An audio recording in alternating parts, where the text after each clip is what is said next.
সাবধানে গাড়ি চালান ভাই, কারণ আপনার প্রিয়জনেরা আপনার পথ চেয়ে আছে।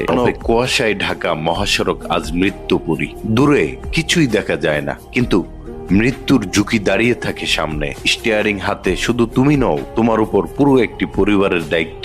মা বাবা, স্ত্রী, সন্তানের নিঃশব্দ অপেক্ষা তোমার অনুপস্থিতিতে, তাদের না বলা কান্না। প্রয়োজনে গাড়ি সাইড করে দাঁড়াও ভাই, একটু দেরিতে তেমন ক্ষতি নেই। একটা দুর্ঘটনা মানে সারা জীবনের কান্না। সময় বাঁচাতে গিয়ে জীবন হারিও না। আজ নিরাপদে ফিরলেই কাল আবার পথ চলা হবে। গাড়ির কোম্পানিগুলোর প্রতি অনুরোধ থাকবে, ডেলিভারির চাপ দিয়ে ড্রাইভারদের মৃত্যুর পথে ঠেলে দিয়েন না। একটা প্রাণ আপনার টার্গেটের চেয়েও বেশি মূল্যবান। মহাসড়কে পর্যাপ্ত পার্কিং, কঠোর নিরাপত্তা নিশ্চিত করা হোক। ঘন কুয়াশার কারণে ডাকাতি আশঙ্কাজনক হারে বেড়ে গেছে। আইন শৃঙ্খলা বাহিনী এবং পরিবহন মালিক সবার সম্মিলিত দায়িত্ব একজন চালককে নিরাপদ রাখতে পারে। সর্বোপরি পরিবহন সংশ্লিষ্ট সকল